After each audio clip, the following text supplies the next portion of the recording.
මීට කලින් ජීවිතවල බුදුබණ පද ඇහෙන්නේ නැති යුගවල වල අපි අතින් කොයිතරම්නම් පව් කෙරිලා ඇතිද?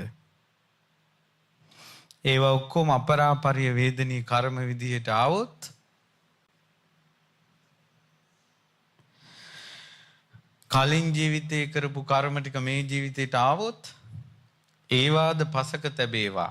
මේ ජීවිතේ අපේ හිතෙන් රාගය මුල් කරගෙන, තරහව මුල් කරගෙන, වෛරය මුල් කරගෙන, අම්මලා තාත්තලාට සැර දාලා, ඊළඟට ගෙවල් වල තියෙනව හොරකම් කරලා, තරහෙන් කතා කරලා, නපුරු කමින් ඉඳලා මේ ජීවිතේදී රැස් කරගත්ත කර්ම ටික දිට්ඨ ධම්ම වේදිනේ වශයෙන් ආවොත් ඔය විදිහට බලනකොට පින්වත්නි මේ hina වෙලා ඉන්න එකත් පුදුමයි.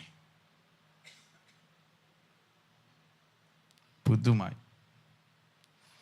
මෙහෙමත් කර්මයක් අපි විඳිනවානේ කියලා අපිත් හිත හදාගන්න මන්තරන් දුක් විඳින කෙනෙක් නැතුව ඇති කියලා මිනිස්සු හිතනවා.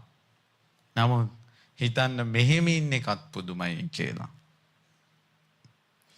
මං ළඟදි තරුණ වැඩසටහනක් තියෙනකොට ළමයි චිට් එකක් එවලා තිබ්බා. ස්වාමීනි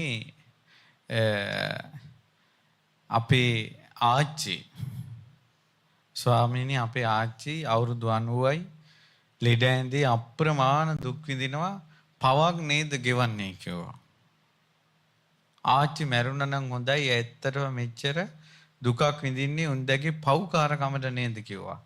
මං කිව්වා දුව මම හිත කෙල්ලෙක් ලියලා ඉවලා තිබ්බේ. මං කිව්වා දුව මේ ගැන මොකද්ද හිතන්නේ? ඔය ආච්චි කරගත්ත කර්ම අනුව මැරිලා යන්න තියෙන්නේ අපායට නම් දැන් ලෙඩ ඇඳේ මල මුත්‍රා ගොඩේ ඉන්නේ කොහොඳයිද නරකයිද? හොඳයිද නරකයිද? හොඳයි. මැරිලා තිරිසන් ලෝකේ නම් යන්න ඉන්නේ මිනිස්සෙක් විදියට මේ ඇඳක් උඩ ඉන්න එක හොඳයි. මැරිලා പ്രേත ලෝකේ නම් යන්න ඉන්නේ අසූචි ගොඩේ ඉන්න එක හොඳයි.